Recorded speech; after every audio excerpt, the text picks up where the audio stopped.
ಈ ಕ್ವಶನ್ನು ಬರೀ ಹುಡುಗರಿಗೆ ಮಾತ್ರ. ಅದೇನಪ್ಪ ಅಂತ ಅಂದ್ರೆ, hey guys, welcome to my mini vlog. So ಇವತ್ತು ನಾನು ಬೆಳಗ್ಗೆ ಎದ್ದು ಜಿಮ್ಗೆ ಹೋಗಿ ಜಿಮ್ಮಲ್ಲಿರೋ ಕೆಲಸ ಎಲ್ಲ ಮುಗಿಸ್ಕೊಂಡು ಅಲ್ಲಿಂದ ವಾಪಸ್ ರೂಮ್ಗೆ ಹೋಗಿ ಚೆನ್ನಾಗಿ ರೆಡಿಯಾಗಿ ಕಾಲೇಜ್ಗೆ ಹೊರಟೆ. ಕ್ಲಾಸ್ ಎಲ್ಲ ಮುಗಿಸ್ಕೊಂಡು ಹುಡುಗರೆಲ್ಲ ಸಿಟ್ಟಿಂಗ್ ಹಾಕಿದ್ದು. ಕ್ಲಾಸ್ ಯಾವುದು ಇರಲಿಲ್ಲ. ಸೊ ಅದಕ್ಕೋಸ್ಕರ ಎಲ್ಲರೂ ಕೂತ್ಕೊಂಡು ಒಂದು ಕಡೆ ಮಾತಾಡ್ತಾ ಇದ್ದೋ, ನಗಾಡ್ಕೊಂಡು ಒಬ್ರಿಗೊಬ್ರು ರೇಗಿಸ್ಕೊಂಡು ಸುಮಾರು ದಿನ ಆಗಿತ್ತು ಈ ಥರ ಮಾತಾಡಿ. ಅದಕ್ಕೋಸ್ಕರ ಇನ್ನೇನು ಊಟಕ್ಕೆ ಟೈಮ್ ಆಯಿತು ಅಂತ ಅಂದ್ಬಿಟ್ಟು ಊಟಕ್ಕೆ ಅಲ್ಲೇ ಕ್ಯಾಂಪಸ್ ಒಳಗಡೆ ಹೊರಟು. ಬಟ್ ಆದರೆ ಯಾರೂ ಕೂಡ ಊಟ ತರಲ್ಲ ಮನೆಯಿಂದ, ಎಲ್ಲರೂ ಕೂಡ ಕ್ಯಾಂಪಸಲ್ಲಿ ಕೂಡ ಊಟನೇ ತಿನ್ನೋದು. ಹಾಗಂತ ಏನು ಫ್ರೀಯಾಗಿ ಕೊಡಲ್ಲ, ಪೇ ಮಾಡೇ ತಿಂತೀವಿ.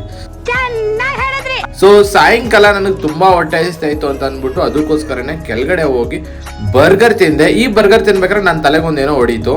ಏನಂತಂದ್ರೆ ನನಗೆ ಮಾತ್ರನ ಈ ಥರ ಅನ್ಸಿರೋದು, ಇಲ್ಲ ಎಲ್ಲ ಹುಡುಗರಿಗೂ ಇದೇ ರೀತಿ ಅನ್ಸಿರುತ್ತೆ ಅಂತ ನಾನು ತಿಳ್ಕೊಬೇಕು ಅನ್ನೋ ಒಂದು ಕುತೂಹಲ. ಏನಪ್ಪ ಅಂದರೆ ನನಗೆ ಯಾರೋ ಒಬ್ರು ಬಂದು ನಿಮ್ಮ ಫಸ್ಟ್ ಲವ್ ಯಾರು ಅಂತ ಕೇಳಿದಾಗೆಲ್ಲ ನನ್ನ ಫಸ್ಟ್ ಲವ್ ನಮ್ಮಮ್ಮ ಅಂತಲೇ ನನಗೆ ಹೇಳೋ ಅಭ್ಯಾಸ ಜಾಸ್ತಿ. ಸೊ ನಿಮ್ಮ ಲೈಫಲ್ಲಿ ಫಸ್ಟ್ ಲವ್ ಅಂತ ಅಂದಷ್ಟೇ ಯಾರು ನೆನಪಾಯ್ತಾರೆ, ಯಾರು ಹೆಸರು ಹೇಳ್ತೀರಾ ಅಂತ ಕಮೆಂಟ್ ಬಾಕ್ಸಲ್ಲಿ ಕಮೆಂಟ್ ಮಾಡಿ ನೋಡೋದ, ಯಾರ್ಯಾರು ಏನೇನು ಹೇಳ್ತೀರ ಅಂತ ನೋಡೋದ. ಸೊ ಫಾಲೋ ಮಾಡ್ರಪ್ಪ, ಅಟ್ಲೀಸ್ಟ್ ಲೈಕ್ ಆದರೂ ಮಾಡ್ರು. ಅರ್ಥ ಆಯ್ತು ಅನ್ಸುತ್ತೆ.